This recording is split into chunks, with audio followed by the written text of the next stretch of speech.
very much. Thank you very much. Hi, everybody. Some musical chairs. What was going on in here? I was thinking, my gosh.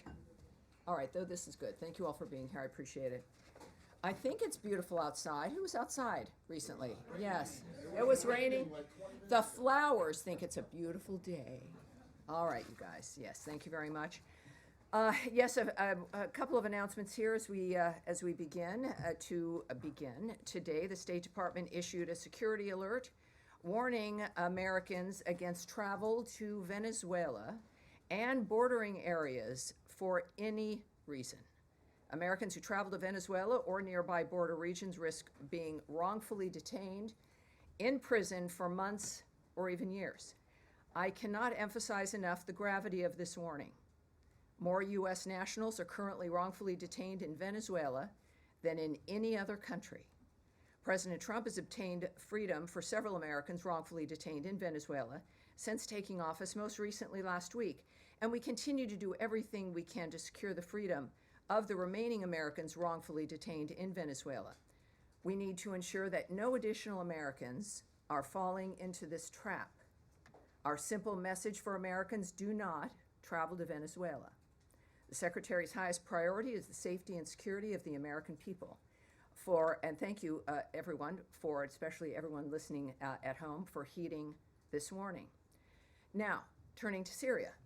There have been several major steps over the weekend to enact President Trump's vision of a prosperous Middle East and a stable Syria at peace with itself and its neighbors. U.S. Ambassador to Turkey Thomas Barak assumed the role of U.S. Special Envoy to Syria, and he met with Syrian President Ahmad al-Sharaa and Foreign Minister Assad al-Shabani in Istanbul. We also have taken significant steps to lift sanctions against Syria. On Friday, Secretary Rubio waived Caesar Act sanctions for 180 days, and the U.S. Treasury Department announced General License 25 and other relief measures. We are engaging with regional and global partners to open investment in Syria. The cessation of sanctions against Syria will advance our primary objective, the enduring defeat of ISIS, by giving the people of Syria a chance for a better future. The United States will remain focused on the mission to defeat ISIS and eliminating terrorists who threaten Americans. And that is our announcement. Some very good news, obviously. Many of us, we've all been talking about this from the beginning of my being at this podium. So it's a pleasure to give you some more specifics. And of course, with Special Envoy Barak, I think we're in very, very good hands. Let's start, surprisingly, with Matt Lee.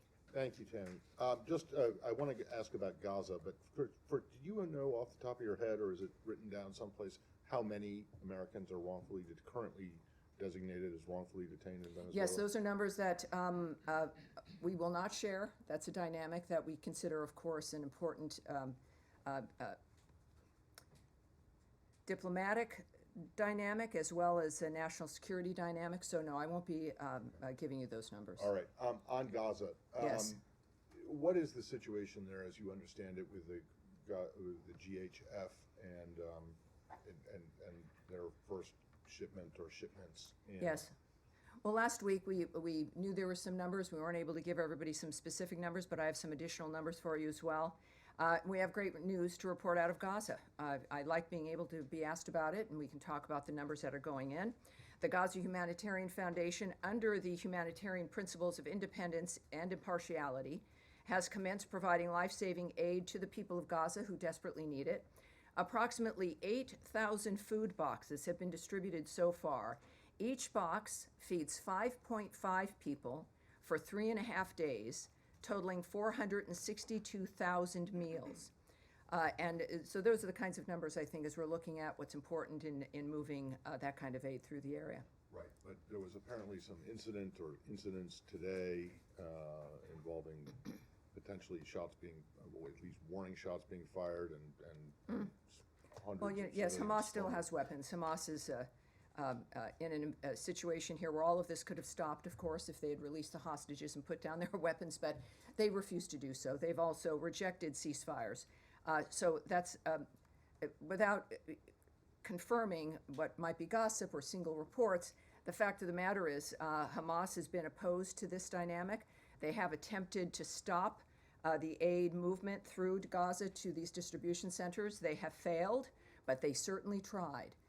The bottom line is, the real story here is that the aid is moving through, and in that kind of environment, it's not surprising that there might be a few issues involved, but the good news is that those seeking to get aid to the people of Gaza, which is not Hamas, have succeeded. And last one, really briefly. Yes. I won't take up any more time, but my understanding That's is why that I'm the administration is not particularly happy with the position that the UN and its agencies have taken with regard to these shipments. Is that correct? Well, it is. From the very beginning, I'd mentioned and we had heard about the resistance by certain NGOs and the UN. It is unfortunate because the issue here is getting aid to Gazans. And then suddenly it moves into complaints about style or the nature of who's doing it, or elements of administration and being opposed to getting food and aid, as we've demonstrated here, is happening and will continue to happen because someone might feel left out, is, I think, the height of hypocrisy. So the bottom line is that clearly people who care about the nature of solving this problem are taking action and moving it forward, and that's what counts. That's what matters. Yes, Andrea. Yes, ma'am. Cindy McCain of the World Food Program was on CBS yesterday with a very different narrative, and we are hearing from the ground today from our reporters and producers and camera crews that this incident was very serious, that it was not Hamas related. Cindy McCain said that Hamas is not breaking up the food deliveries, that people are starving and there are food riots because people are desperate. And the criticism of the GHF has been that it is not independent or impartial, that it was started by the Netanyahu government with people who are supposedly independent, and that it is only operating in the south, deliberately designed with 4 distribution points in the south in order to have people in the north move south for the aid and therefore accelerate the movement of people and the putting people in the south rather than in the north where they wanted to be. So there are a lot of controversies about this from the ground, yes. from all of our reporting. McCain said that no one had approached the World Food Program, which is still delivering food into Gaza, that people have been desperate. No one had, she had met with, as you know, the secretary. She said she welcomed that, was grateful for it, that the Rubio and McCain families have been friends for decades, but that they had a frank conversation about what's happening between Israel and the food deliveries, and that no one had even told them about this foundation or given them. Well, or had Andrea, this coordinated is with them in where, any way. again, there's certainly, this is something the world is watching, something we've all cared about getting resolved. It is not an uncomplicated situation. This is, however, the first delivery of major aid, if not the only aid we've been hearing for months. I wish that Cindy McCain had spoken up, that they had found a way to move food into Gaza, because that certainly hadn't been conveyed to us. But now, which, if that's the case, that's great. What I do know is that the people on the ground now, as the number I told you, I think is rather significant, 462,000 meals. You know, that's what we're focused on.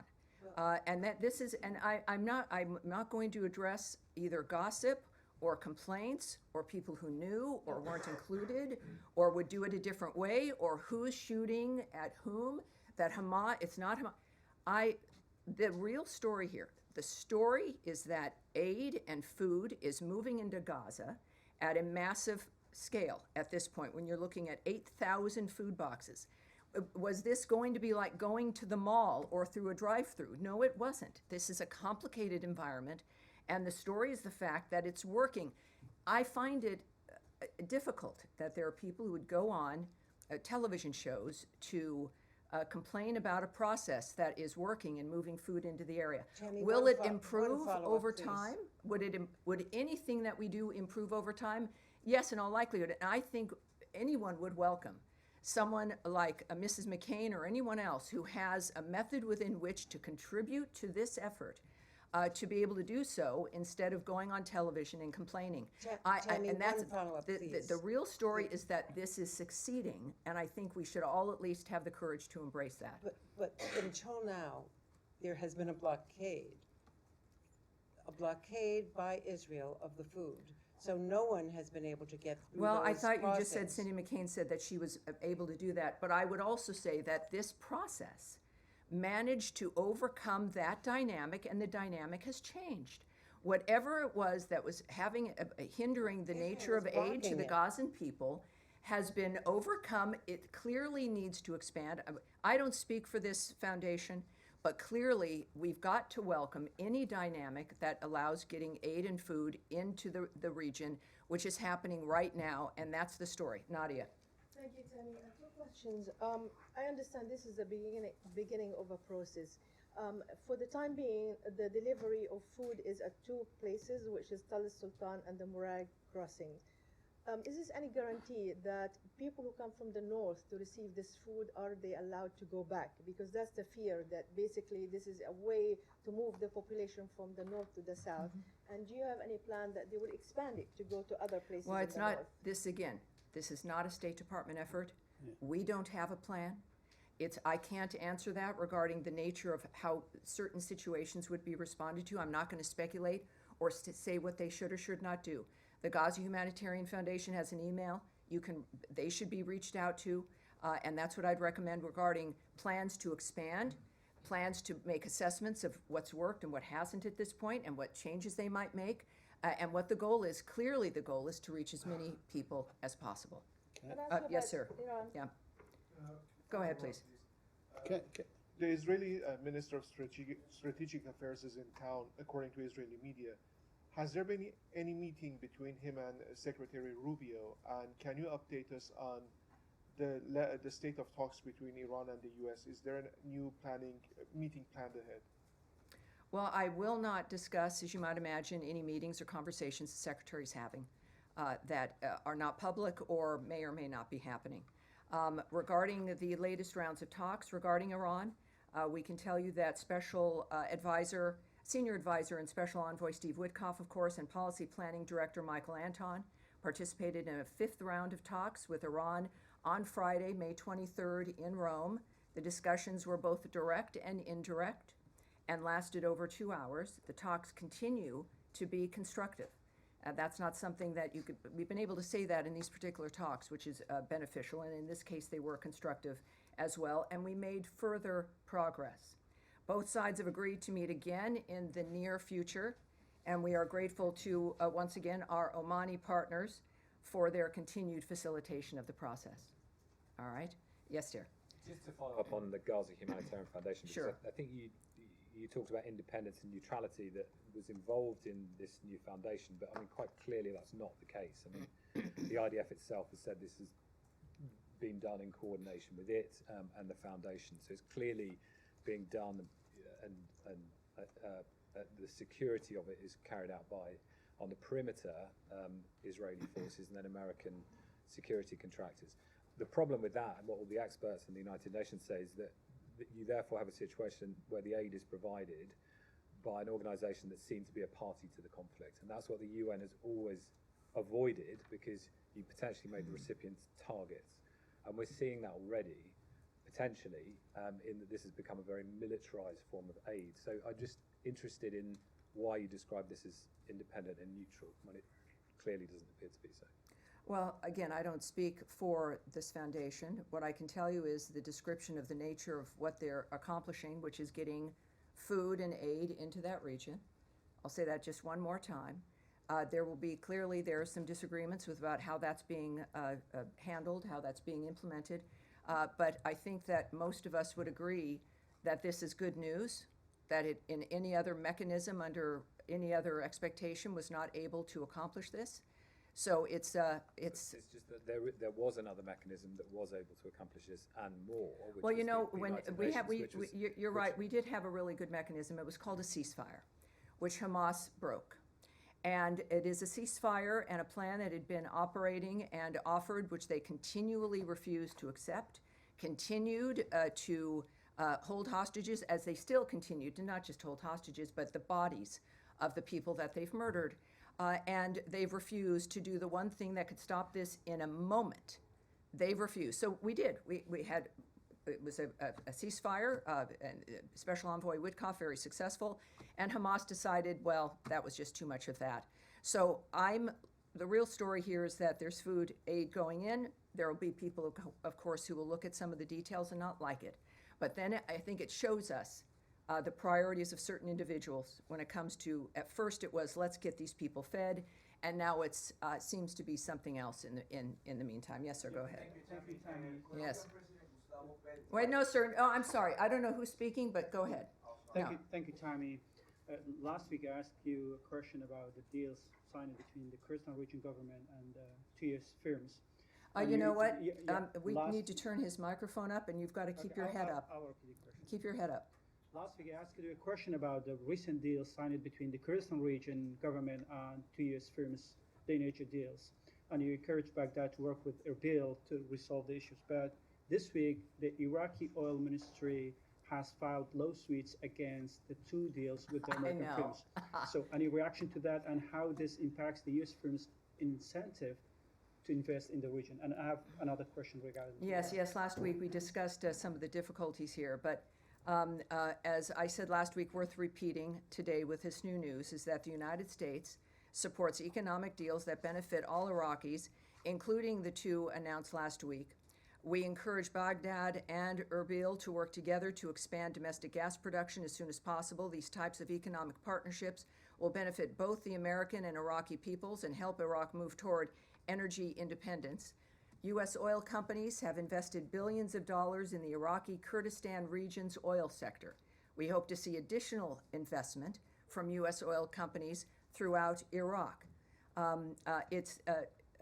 We know, of course, last week Secretary of State Marco Rubio met with Iraqi Kurdistan Regional Government Prime Minister Mansour Barzani in Washington, also on Friday, May 23rd, a busy day here. Secretary Rubio and Prime Minister Barzani discussed opportunities to further increase trade and investment between the United States and the Iraqi Kurdistan region. The Secretary commended the Prime Minister for finalizing deals with U.S. companies to expand natural gas production in the IKR, which will help Iraq move toward energy independence. The Secretary and Prime Minister discussed their mutual interests in protecting the rights of religious and ethnic minorities in Iraq and Syria. The Secretary also reaffirmed U.S. support for a strong and resilient IKR as a foundational pillar of the relationship between that the United States enjoys with Iraq. We also believe that U.S. and Iraqi interests are best served by having a strong, resilient Iraqi Kurdistan region within a sovereign and prosperous federal Iraq, and we continue to support U.S. companies doing business in all of Iraq, including trade and investment between the United States and the IKR. As far as the nature of the lawsuits, it's, again, obviously we are looking forward to continuing these kinds of deals. We expect these kinds of deals to flourish and expect and would hope that they would be facilitated. But it's, again, we've got to underscore the importance of an independent and energy independent region, and this is one way that we're going to be able to do it. And another question on Iraq. Sure. Yeah, in separate issue. Do you confirm if there's any U.S. involvement in any negotiations with Iraq to release Elizabeth Surkov, an Israeli-Russian academy kidnapped nearly 2 years ago in Baghdad? Has the Israeli government requested assistance from the U.S. government in this regard? I do have something I can tell you on this. There is some reports regarding an exchange discussed. Those reports are categorically false, although we remain committed to existing discussions regarding her, and we have and will continue to underscore with the Iraqi government the urgency of securing her release. That is Elizabeth Surkov's release. All right, yes.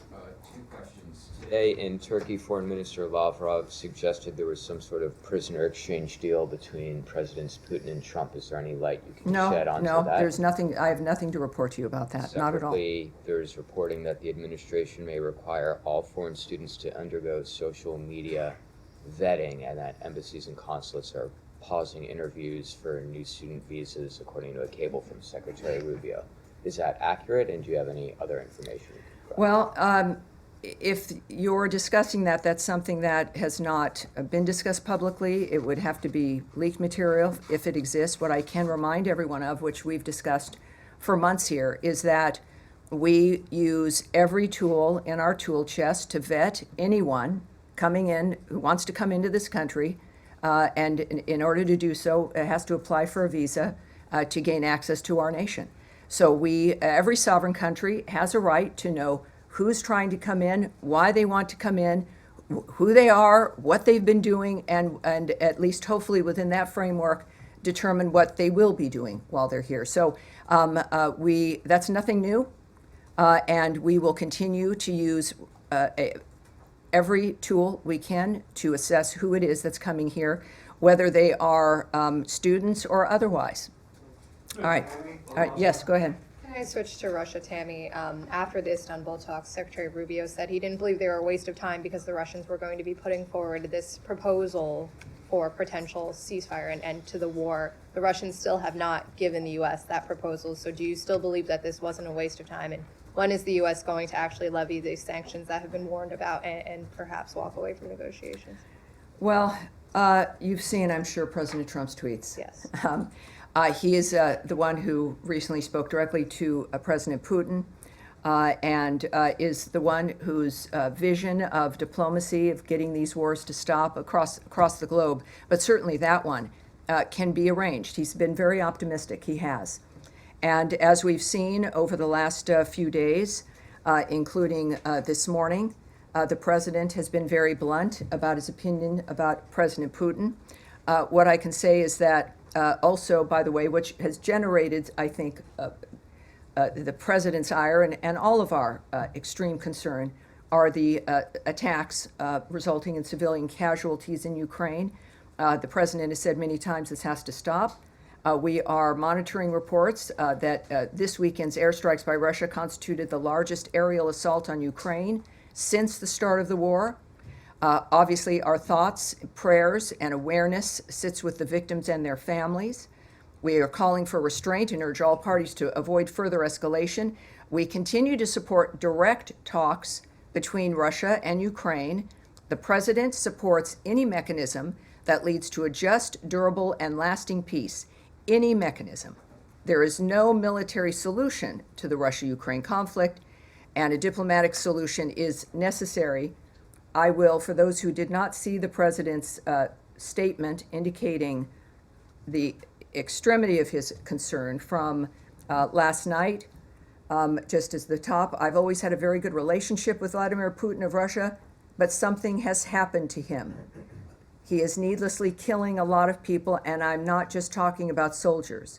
Missiles and drones are being shot into cities in Ukraine for no reason whatsoever. And that goes on, and that's from his Truth Social account. And this morning, he noted, what Vladimir Putin does not realize is that if it weren't for me, lots of really, really bad things would have already happened in Russia, and I mean really bad. He's playing with fire. Sorry, Yes. one quick follow-up, Tammy. The Germans say the U.S. has lifted all of its restrictions on the use of long-range weapons. Can you confirm that, and when was that I'm not decision going to taken? discuss that. No, I'm not going to confirm that. Yes. Thanks, Tammy. On that memorandum for peace that Russia's supposed to be coming up with, was there a timeline ever set for when Russia needed to hand that over? Do you see this as a delayed tactic, stalling direct talks? Well, I can't speak to what, if there was, what the agreement would have been if there was a timeline. I can't share that information. I think clearly you should look to the president's sentiment that he's made very public as to indicate whether or not he's satisfied with what they've done.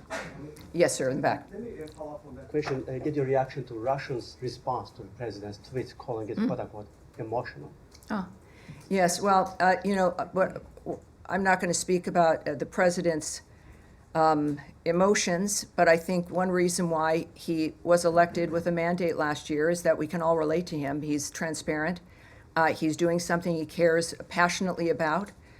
He knows what he wants to accomplish. He inherited a world that was on fire and is determined to stop those things We've heard his remarks about all of this, clearly indicating a personal interest in the nature of what is occurring. And I think that that's what we all appreciate about him. If the Russians cared about the nature of how this is proceeding, they would be thinking less about that and more about what they could do, which is in their hands, to stop the carnage and the slaughter that's happening right now. So it's, I think, pretty clear where both sides are at this And point. Tammy, given the president's public frustration of Putin, is it fair to expect some immediate policy adjustment on your end? I wouldn't call it frustration. It is a statement of the man who has led the effort for peace in so many different regions, making it clear and being completely transparent about his opinion about what's transpired. And I think that is something Russia should take seriously. Americans certainly do. And there are, as I mentioned last week, that there are many different things that the president has at his disposal to make sure that our position is felt and that can be used to make an impact to stop this carnage. Yeah, yes, sir. King Charles has been speaking to the Canadian Parliament in the last few hours, saying that Canada faces another critical moment and is determined to protect democracy, self-determination, freedom. The true North is indeed strong and free, and that's being seen by many as a clear endorsement of Canada's sovereignty, a rejection of the idea of it being the 51st state. Do you endorse his sentiments? I'm a fan of Prince Charles, King Charles, and of Prince William and Princess Kate. I think they're a great family. That's it. Canada's Yes, John, sovereignty. go ahead. If you mind, let me go back to the student visa issue. Leaving aside the issue of the cable, the secretary himself has said that the vast majority of students in the country, foreign students, have done nothing wrong. They shouldn't be worried about their visas. They're welcome to study at American universities. People going to universities this fall, foreign students, should they be concerned that their visas won't be processed in time? Do you think that is the State Department confident that people can still attend autumn semesters? Well, this is every dynamic, and again, we don't speak about individual visa cases. We don't speak about the nature of the choices made about individuals. We do know, though, that we take very seriously the process of vetting who it is that comes into the country, and we're going to continue to do that. We're going to continue to vet, and we continue to have an interest.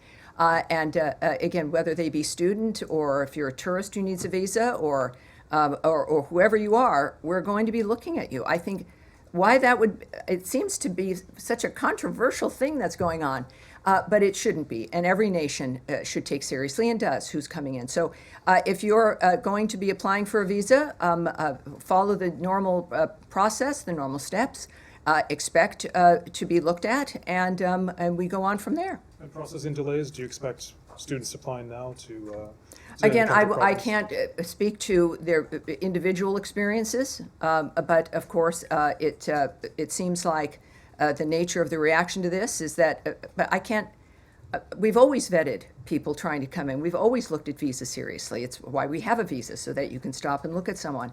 So I can't speak about what the individual experience will be, but the fact is that everyone knows that it's a reminder, certainly, that we're taking it seriously.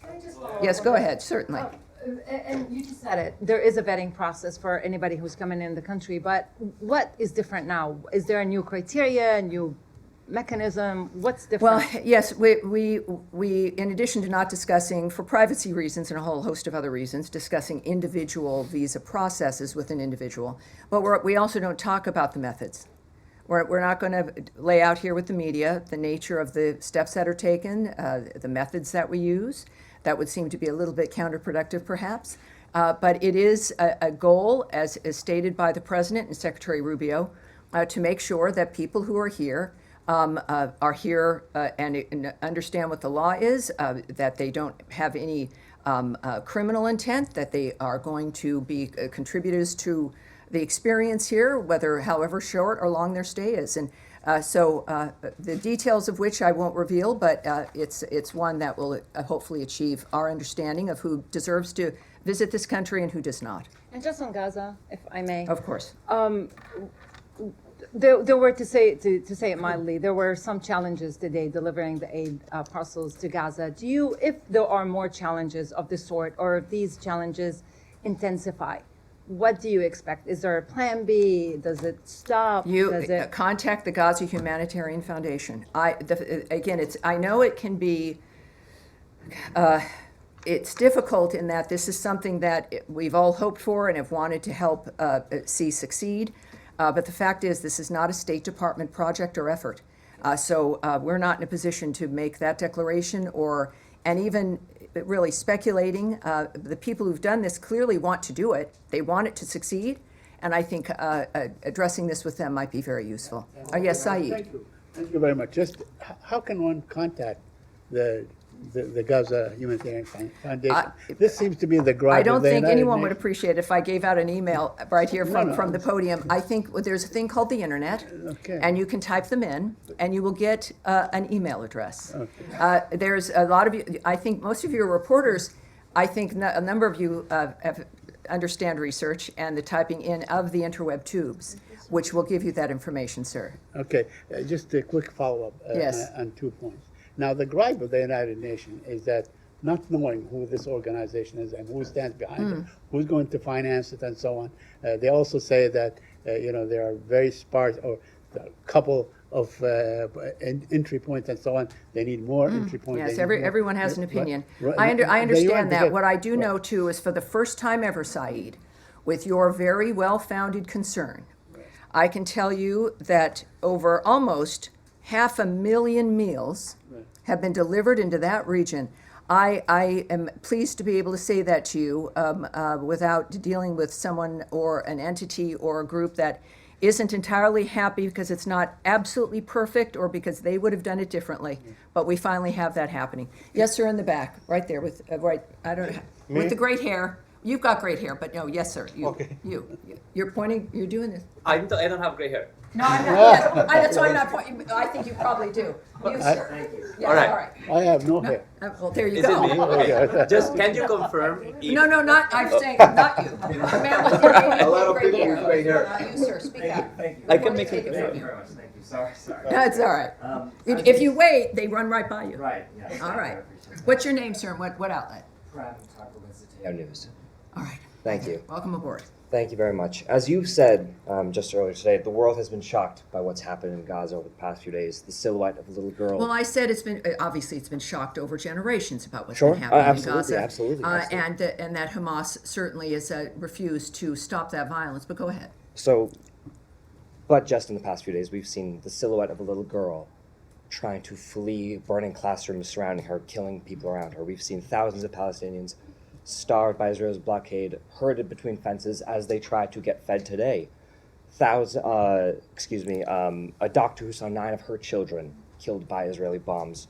All the while, this administration, of course, as we've seen, has sought to deport students who protest this, including one student who wrote an op-ed against this kind of behavior.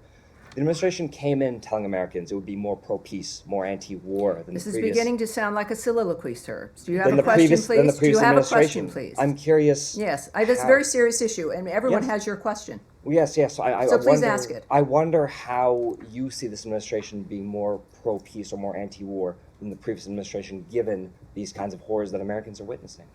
Yes, well, it is a dynamic where, as I also just mentioned a little bit ago, we did achieve a ceasefire, something which nobody thought would be possible after the heinousness of October 7th, the nature of what had occurred on that day, the fact that there has to be a new way, the president has stated, we have to have new ideas to make a difference so this stops and doesn't go from generation to generation, which all of us have experienced. It's right, wash, rinse, and repeat over and over and over again, every 20 years. And it would never stop.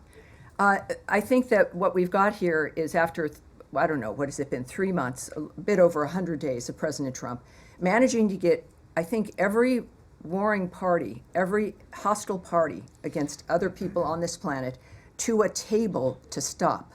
Now, that's the simple part. Making things happen and making it last is another thing. Hamas, we did have a ceasefire. And then Hamas decided once again that that was just not going to do, and they continue to do what they do. That, first of all, again, regarding the particular issues over the last few days, we call on all parties to this conflict to take every feasible measure to mitigate civilian harm. We refer you to Israel for more information on its airstrikes. And we also know, as we all do, and this is one of the things that we've discovered time and time again, that Hamas uses hospitals and other humanitarian areas as human shields. This is why we continue to try to get a ceasefire done, despite the obstacles that Hamas constantly presents. It is apparently their hope that we would just give up and go away, or that the usual status quo would continue. But President Trump is not that person. He's a person who gets it done. And after decades of conflict, I understand you're frustrated after maybe 3 months of it not being perfect yet.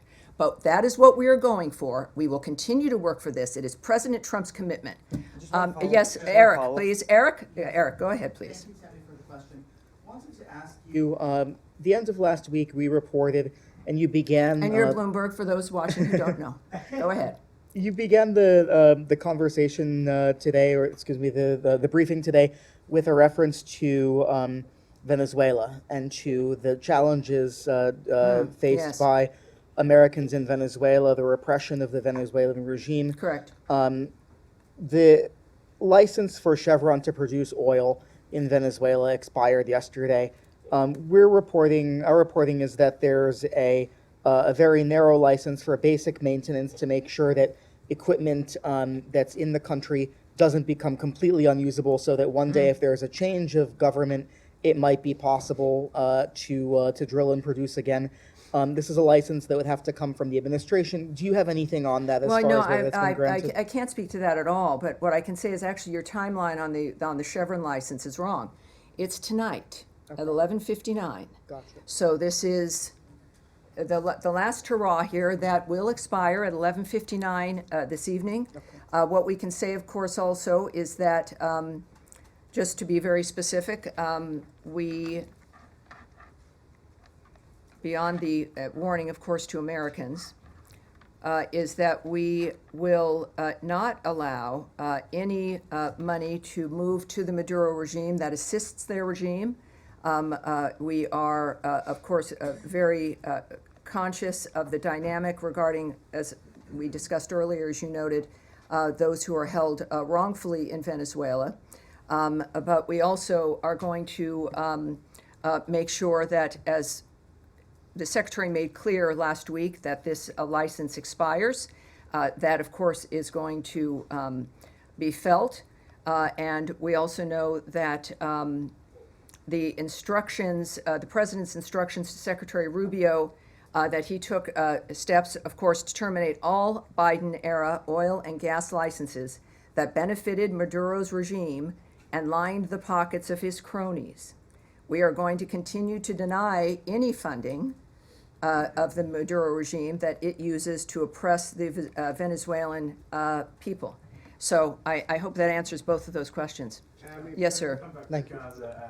Specifically because tomorrow the Germany's foreign minister is going to be here and meeting with the secretary. Germany's government has kind of shifted quite a lot in the last few days on their position of support for Israel. They've been, alongside the US, one of the main backers of Israel in this war, and now they're saying, the chancellor is saying that the war in Gaza is no longer justified by the need to fight Hamas. So it seems like whatever coalition was left of countries, including the US, backing Israel seems to be getting smaller. Are you concerned that there's even less international support for Israel? Does that influence the way that the US is thinking about this? That one of the main European countries backing Israel is well, backing again, down Chancellor Merz noting that Israel's actions can no longer be justified. The fact of the matter is that Hamas has put the people in Gaza in this situation by launching that attack on October 7th, and by continuing to hold hostages, including the bodies of 4 Americans, and continue, of course, to maintain their weapons. So when we think about actions that can no longer be justified, I think we should adjust ourselves and look at what put us in this position in the first place. Regarding the UK, Canada, France, and any number of others that took disappointing steps last week, unilateral recognition of a Palestinian state, in this case, is unproductive and obstructs ongoing U.S. efforts towards peace in the region. And I think that there's a clear line that has been drawn by President Trump, which again definitely disturbs the status quo, which is that there has to be peace, not just for 6 months, not because there's been a deal made for a year, that this has to be enduring. The entire framework has to change. He's not kidding. He's not kidding, because otherwise, in 5 years or sooner, someone will be in your position, someone else will definitely be in my position, having the same conversation. We can't allow that to continue. That is President Trump's understanding and vision of the change that needs to occur. And the fact is that the status quo does seem to be perhaps the easier thing to maintain, but it's not the one that's going to save lives. All right, yes, there, right there. Go ahead, speak up. Yeah. Thank you, Tammy. President Gustavo What? No, excuse me, sir. I'm sorry. Yes, that will get you not called on, because you can tell I'm not looking at you. Go ahead, sir, please. Yeah, I have two questions. The first one is about Russia and Ukraine. We're seeing the Secretary of State several times saying that the U.S. are closing to stepping back in different ways, and we know the U.S. did play several cards. So what can we expect if this is happening? It means providing more weapons to Ukraine in order to leverage with the Russian, or just it means doing nothing? Well, President let the Trump and European Secretary do it? Rubio have said multiple times that this is not a war that can be solved through the military and through violence, that it has to be done diplomatically. At the same time, you've heard President Trump note that there has to be direct talks between the parties, direct talks between Russia and Ukraine. And also President Rubio's comments now for weeks that unless there was progress, that our approach would change, not our support for ceasefire or helping to achieve it, but the issue of mediating might adjust. As of right now, of course, there's a lot that's in flux, and President Putin is getting a sense of President Trump's anger at the nature of what's transpiring. But I think that it's clear that both parties need to begin to look at this situation in a direct way with each other to make the difference at this point. Can I do a follow-up? On Gaza and Israel, is there a limit to President Trump patience, let's say, or he will? I'm sure keep there is. Keep letting Prime Minister Netanyahu doing what he's doing in Gaza, or President Trump at a certain point will say, "Stop, let's." Well, sit down. if you see President Trump, you could ask him directly that. I'm not going to presume. say, I know I'm not going to Secretary presume Rubio. President Trump's frame of mind about what he's willing to do or won't do. This is a man who's serious about getting a situation finished, of getting a deal done, of ending the situation which he is clearly confident it can end. My assessment of what he would do, he's him for a reason, and I'm not him.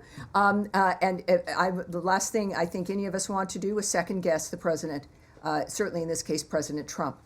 He's also a human being, even though sometimes, he does more than what the average human being can do. But I feel that, as we've seen today with Putin, that there is a point that he looks at things differently. And how that manifests, just like with everything else in this administration, it will happen quickly. And that's what I've got for you today. Thank you, everyone. Thank you, and I'll see you on Thursday. Happy ending of the Chevron license day. Happy ending. All right. Thank you. Thank you. All right. That's it. Thank you.